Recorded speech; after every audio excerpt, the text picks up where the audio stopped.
Welcome to Fuzzy Ducksy Gaming and a short video containing hints and tips for console players for Neverwinter Mod 16. Tip 1 is challenge or legacy campaigns as they're now called. You have access to 3 of these a week per toon. They're easy quests that all characters who have hit level 80 can complete. They basically involve you going to a questing zone and completing simple quests from killing X number of enemies to completing heroic encounters. The rewards for these are really good considering the time investment involved, and I would recommend that you always complete these on your main toon and on as many alts as possible. As you can see from the gameplay, each quest rewards you with campaign currency relevant to the zone that you are questing in. You will also receive 5 medallions which can be spent in the legacy shop. You can access this from the quest giver NPC, who is located just to the right of Sergeant Knox in Protector's Enclave. You can also select a bonus campaign currency which will be rewarded to you for each quest that you complete. The only campaign unavailable is the most recent, which at this time is Acquisitions Incorporated. You can change this bonus at any time via the same NPC. You can see the rewards available for the quests are certainly worth the time. You can get the new enchanting stones to obtain level 15 enchants, and these are available for 25 medallions. You can also get companion tokens, although the amount is a lot on the stingy side at 3 medallions each, but it's totally up to you how to spend your medallions.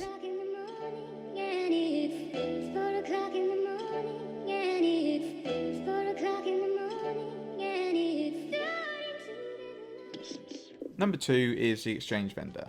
This vendor is located directly next to the rewards vendor in Protector's Enclave.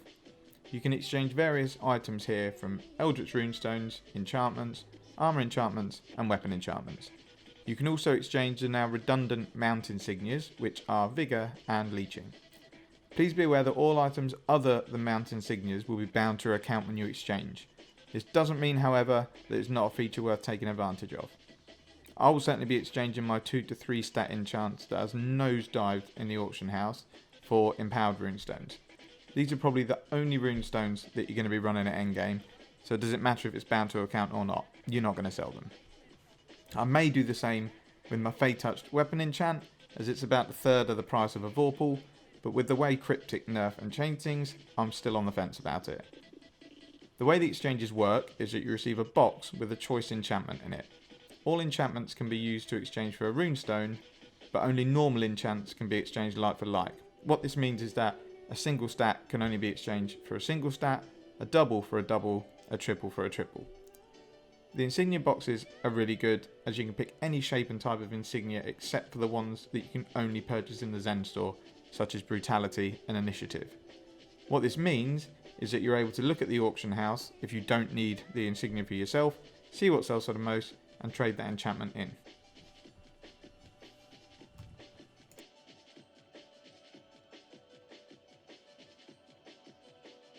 As you level up through Undermountain campaign to level 80, you'll complete several standard expeditions. Now these are identical to the master expeditions that you will complete once you have finished the Undermountain campaign. They basically involve going through an instant zone, collecting some magic and killing some bosses. At the end of the expedition, there's a chest that you can open if you've used resonance to make the encounter more difficult. To obtain resonance, you need to participate in heroic encounters that are scattered throughout Undermountain as shown in the clip. Do not bother with these until you've completed your quest for the first Master Expedition, as you cannot get any rewards from these encounters until you do so. Once you've completed your Master Expedition quest, you can go to these heroic encounters and you can farm resonance from the enemies. You don't need to kill the monsters, as each hit has a percentage chance to drop resonance, so just use at wills on these enemies and you should get more drops. Each resonance has a specific colour, and if you go to the heroic encounter that matches that colour, then you have a better chance of accumulating that resonance. However, they do drop from all zones, but they are weighted towards their own colour. But it takes a lot of time to travel through zones and look for a specific colour, so I would just zone in, go to whatever encounter there is, and start farming. Once you have enough resonance stockpiled, then you can power up expeditions using these. They can be converted in the first area you come to in a master expedition using altars. Using the resonance gives you a chance at rune etchings at the end of the expedition, and these can be exchanged in the Yawning Portal for loot boxes, and these have a chance of dropping the new artifact gear. The chest at the end is also lootable if you've used Resonance, and it can drop some really good gear, such as the best in slot rings. You're able to complete 3 Master Expedition quests per day per toon, and they do have a chance to drop the Alabaster weapon set when you turn the task in.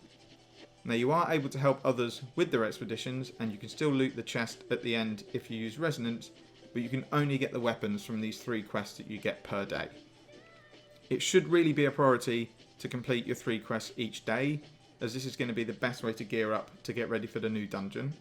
There's plenty of LFG chat in the Yawning Portal looking for groups, and if you're in an active guild, I'm sure constantly throughout the day there'll be plenty of people running these. It's a fairly short video, I know, but this is all you really need to know to tackle the first few weeks of Undermounting. So let's summarise. 1. Utilise your challenge campaigns on all characters that time permits. I'll be running at least 7 of my alts through this on a weekly basis, which will give me 105 medallions. This doesn't take a lot of time and will be enough for me to take 4 enchants from rank 14 to 15, or I could exchange them for 35 companion tokens.